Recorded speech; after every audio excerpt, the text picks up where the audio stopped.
বেকার ইস্যুতে সরব যুব কংগ্রেস প্রদেশ সভাপতি নীলকমল সাহা। প্রদেশ কংগ্রেস ভবনে সাংবাদিক সম্মেলনে যুব নেতৃত্বের ঘোষণা করেন আগামী 5 আগস্ট আগরতলায় যুব কংগ্রেসের বড়সড় কর্মসূচি সংগঠিত করা হবে। পাশাপাশি নেশার বিরুদ্ধে সারা রাজ্যব্যাপী কর্মসূচি চালাবেন তারা। গোটা সাংবাদিক সম্মেলনে রাজ্যব্যাপী কর্মসূচি সম্পর্কে যুব কংগ্রেস প্রদেশ সভাপতি নীলকমল সাহা আরো কি বলেছেন শুনুন। এটা টোটাল ব্যর্থতা এই রাজ্যের শাসক দলের। আমরা প্রত্যেক যুব কংগ্রেসের তরফ থেকে যিনি এই হোম মিনিস্ট্রির কর্ণধার, যিনি এই হোম মিনিস্ট্রির মিনিস্টার মানিক সাহাজির অতি সত্বর পদক থেকে দাবি করছি, কারণ উনি ব্যর্থ এই রাজ্যের থেকে বেকারত্ব সরাতে উনি পারেনি। উনি একজন ব্যর্থ হোম মিনিস্টার, যিনি এই রাজ্য থেকে নেশাকে সরাতে পারেনি, উল্টো নেশায় আবদ্ধ করে দিয়েছে পুরো ত্রিপুরাকে এবং ত্রিপুরাটাকে নেশার, এই ভারতবর্ষের মধ্যে নেশার রাজধানী গড়ে তোলার একটা নোংরা কাজ এই সরকার করেছে।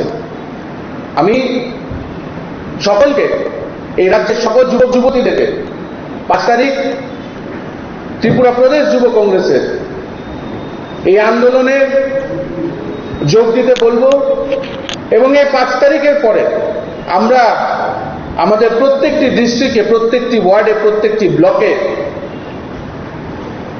আমরা বৃহত্তর আন্দোলনে যাব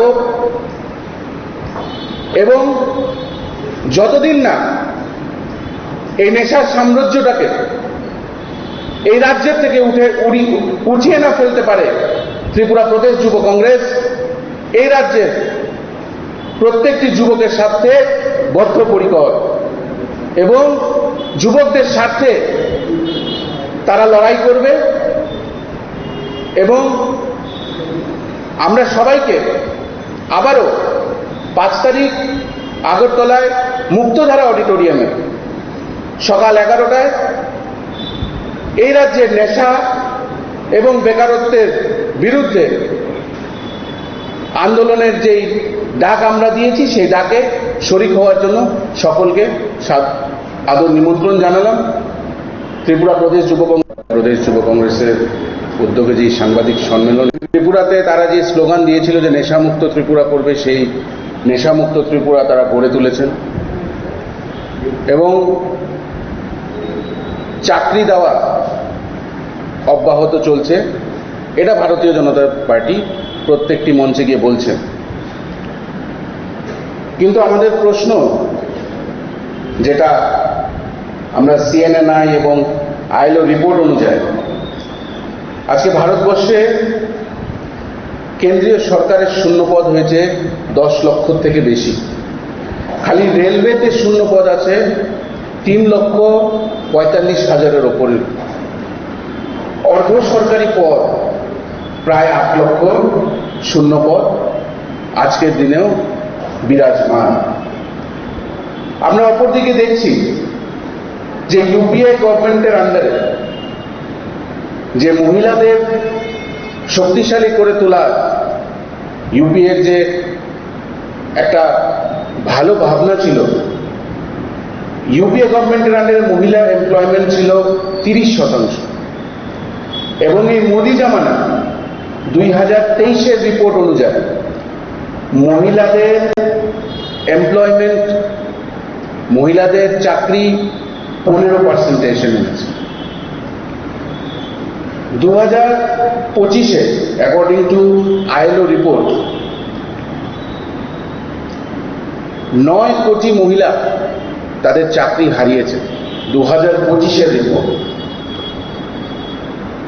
ইউপিএ এর আন্ডারে বেকারত্বর হার ছিল 5%।